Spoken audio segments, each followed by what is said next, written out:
canal Veja Essa História, bem-vindos a mais um vídeo. Estamos ainda com a meta de chegarmos a 100 inscritos nesse canal até o final do mês de novembro. Então colaborem com o nosso trabalho, curtam o vídeo, compartilhem com os conhecidos, com os amigos, se inscrevam se é a primeira vez que estão aqui. E hoje vamos tratar da questão do processo de colonização, de ocupação do território brasileiro pelos portugueses. Se você quer saber alguma coisa a respeito disso, me acompanhe e veja essa história. Falamos no vídeo anterior a respeito das primeiras tentativas de se conhecer o território brasileiro feitas pelo governo de Portugal, que foram as expedições exploradoras, depois as expedições guarda-costas, essas, por sua vez, com o objetivo de tentar evitar o contrabando do pau-brasil feito pelos franceses, que não foram assim tão eficientes como se esperava. Com isso, o governo de Portugal envia a expedição de Martim Afonso de Sousa em 1530, que 2 anos depois funda a primeira vila do país, a Vila de São Vicente. Obviamente, com o tamanho do litoral brasileiro, parte que pertencia a Portugal, pelo menos, já muito extensa, só aquilo era insuficiente. O problema é que Portugal não tinha recursos, não tinha capital para dar prosseguimento ao processo de colonização do território. Com isso, resolveu utilizar de um meio que já era empregado há algum tempo nas ilhas do Atlântico, que foi o sistema dito das capitanias hereditárias, implantadas no Brasil no ano de 1534. Capitanias hereditárias são faixas de terra que se estendiam da linha de Tordesilhas até o litoral, entregues à chamada iniciativa privada, membros da baixa nobreza de Portugal, alguns comerciantes que teriam recursos para cuidarem por conta própria do processo de ocupação do território, de implantação da cultura da cana-de-açúcar, do desbravamento do território brasileiro. Cada capitão donatário recebia 2 documentos ao vir para o Brasil. A carta de doação, através da qual o governo doava aquela faixa de terra para ele, e o foral, onde tinham os seus direitos e deveres, o que cabia a cada capitão donatário fazer. O grande problema que surgiu é que muitos desses capitães donatários sequer vieram para cá. Não tiveram interesse, alguns não tinham recursos suficientes. Alguns outros vieram, deram início, mas o empreendimento fracassou. Apenas as capitanias de São Vicente, situada a Martim Afonso de Sousa, aquele mesmo território onde ele havia fundado, criado a Vila de São Vicente, estendendo-se mais o tamanho, e a de Pernambuco, graças à exploração da cana-de-açúcar, que encontrou um terreno fértil ali, o famoso terreno, a terra chamada de Massapê, que foi extremamente fértil para a cana-de-açúcar. Fora essas duas, as outras foram um grande fracasso. A distância do Brasil em relação a Portugal, na vinda de material necessário, alguns capitães donatários que vieram para cá e que abusaram do seu poder, reclamações que haviam dos colonos a respeito disso, fizeram com que Portugal resolvesse criar um outro sistema. Não aboliu as capitanias hereditárias, mas resolveu implantar uma administração centralizada, que foi conhecida como governo geral. O governo geral, que se estabeleceu na região da capitania da Baía de Todos os Santos, que foi recomprada pelo governo de Portugal. E teve que ser recomprada, porque doava-se ao donatário e aquilo ali, apesar de ser uma propriedade da coroa portuguesa, passava a ser de posse do capitão donatário. Então, para que os seus herdeiros, o capitão donatário original havia sido morto pelos índios, os seus descendentes revenderam a capitania para o governo de Portugal. As capitanias continuaram existindo até o século XVIII. Aí sim foram praticamente extintas pelo governo do Marquês de Pombal. Falaremos dele mais adiante. O governo geral foi criado pelo regimento de 1548. Estabeleceu esse regimento, também chamado Regimento de Tomé de Sousa, que foi o primeiro governador-geral do Brasil. Quais eram as funções, as obrigações do governador-geral do Brasil? O primeiro governador, Tomé de Sousa, nomeado por Dom João III, chega ao Brasil em 29 de março de 1549.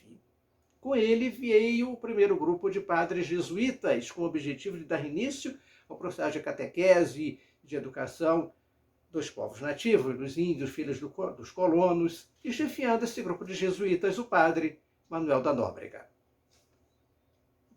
Os grandes jesuítas que trabalharam no Brasil a partir desse período. Tomé de Souza funda, na região da capitania da Baía de Todos os Santos, a primeira capital do Brasil, que foi Salvador. Permanece como capital até o governo do Marquês de Pombal. Muda para o Rio de Janeiro. Por que foi escolhido a capitania da Baía de Todos os Santos? Porque ela ficava numa região mais central, naquela faixa de terra litorânea que pertencia a Portugal, pelo Tratado de Tordesilhas. Então, facilitaria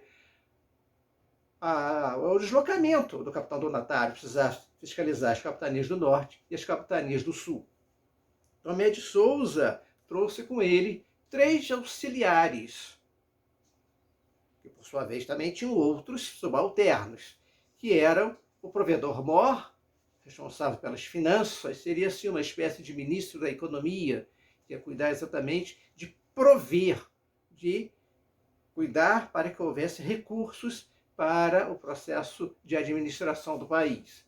O ouvidor-mor, ele ouvia, então, era uma espécie de juiz, era encarregado da justiça, e o capitão-mor, que era o responsável pela defesa. Seria, assim, comparando mais ou menos com uma espécie de ministério de 3 elementos do governador-geral.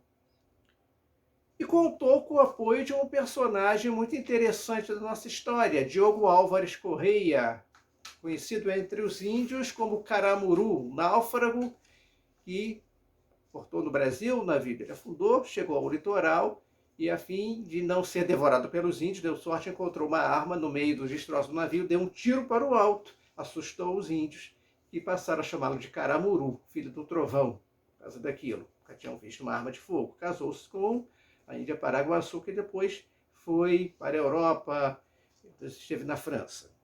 O segundo governador-geral que chega ao Brasil com a saída de Tomé de Souza foi Duarte da Costa. Governou entre 1553 e 1558, um verdadeiro desastre.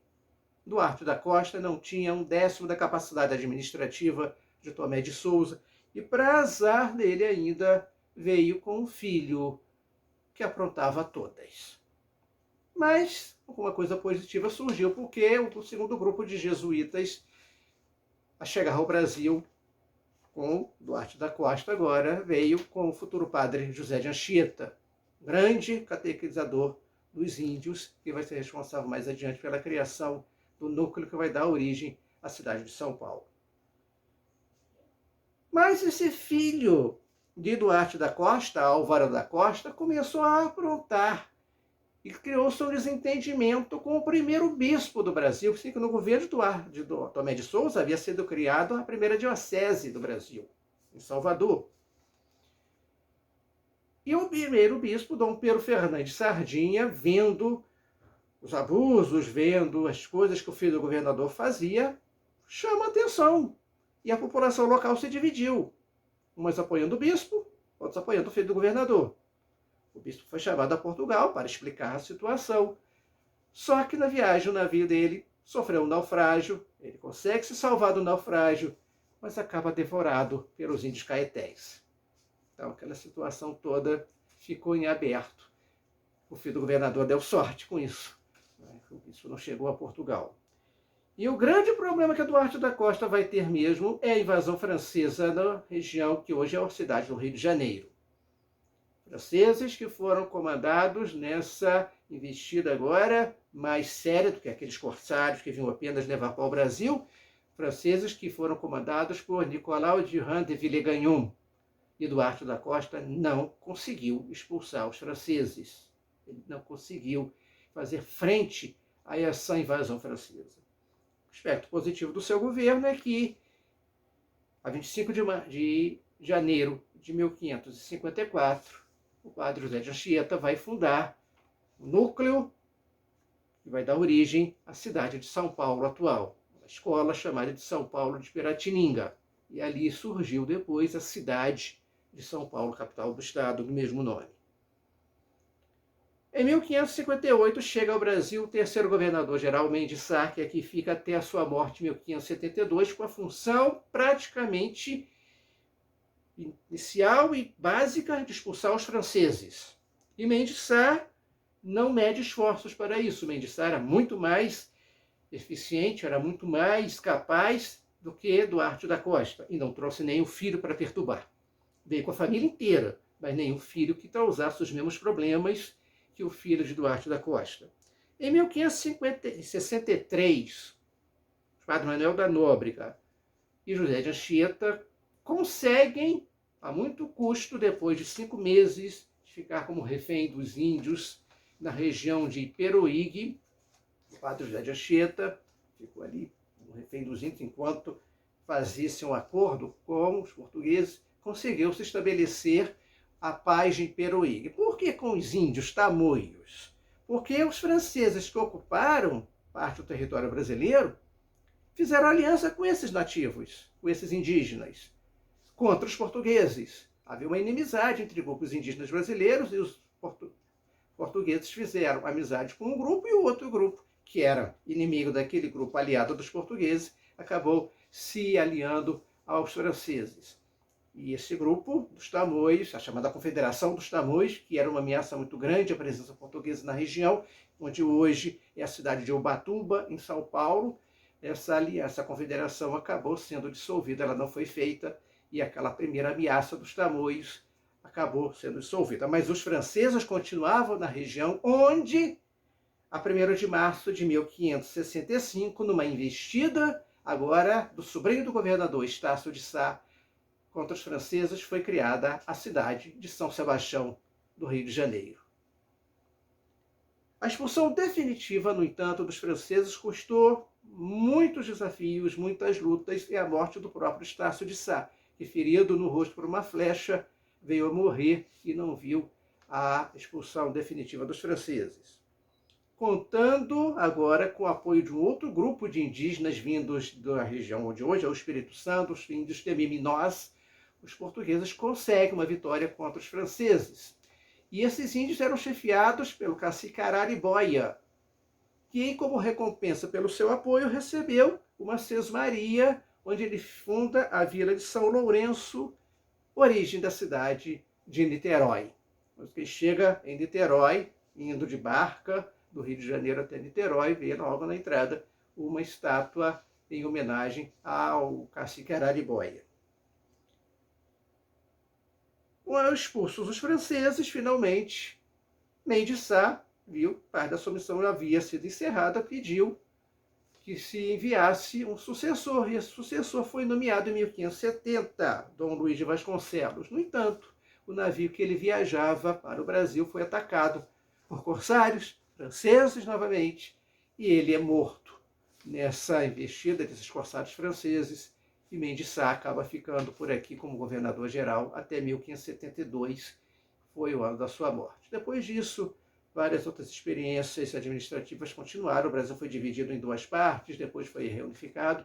O governo geral continuou durante um tempo, mas isso é um assunto posterior. Veremos mais adiante. Então, se vocês gostaram dessas básicas explicações a respeito do governo geral das capitanias hereditárias, não deixem de dar sua curtida, de se inscrever no canal, de compartilhar o vídeo e até a próxima.